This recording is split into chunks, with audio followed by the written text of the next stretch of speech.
when you look at how Glasses Direct starts and you take it right back to the beginning, 6 years ago, I had the idea to create a prescription glasses company. A lot of people think that, you know, it was a big eureka moment. Everyone thinks entrepreneurs have these eureka moments and you come up with an idea. Actually, you know, my business was a process of methodically going through different opportunities that I stumbled across in my sort of daily life and thinking, can I do something better about it? So I was actively using my time while I was studying English at Bristol, University of the West of England, to try to come up with a business idea. And I bought a pair of glasses, and this was about the third or fourth idea that I'd tested.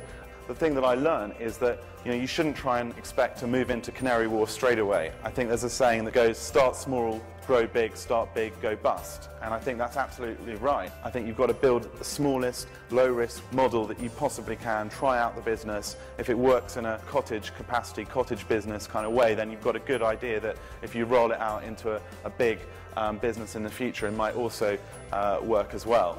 You are a one-man band, and that's kind of part of the thrill. And I think that anyone starting business needs to be prepared to get their hands dirty, roll up their sleeves, do the dirty work of sales and marketing, which can be incredibly intense, incredibly difficult, and also the customer satisfaction bit of taking orders, processing orders, making sure people have a great experience. And of course, what was happening in those early days was that, you know, every order I delivered, I basically made sure that that customer was so happy that they would go on to tell another customer or another few customers, and that might be through doing handwritten notes with their orders, post-it notes. It might be through including something as a gift that they didn't order and maybe even making a loss on that order. You know, the other advice that I'd kind of picked up along the way is that never invest in marketing before your product. If you can create like a great product, then it will market itself. If you can get kind of fascinated by the detail of your product, and so that when they open that packet, they've got the eyeball, they've got this, they've got that, they're just kind of going, wow, that's extraordinary, that's amazing. It hasn't all been easy riding, and we had a lot of trouble with our suppliers in the early days because our suppliers who were supplying us the frames turned around and said, no more stock.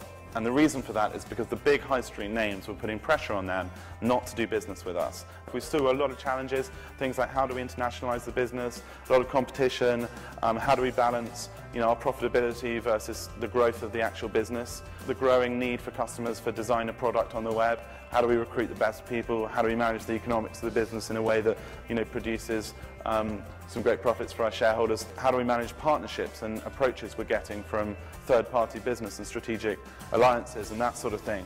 And you have to trust yourself, and you have to believe that somehow the dots that you make, you know, Steve Jobs describes in this speech that, you know, life is like a series of dots, like decisions you make, and you can only see how the dots are joined when you look back. You can't see them kind of looking forward.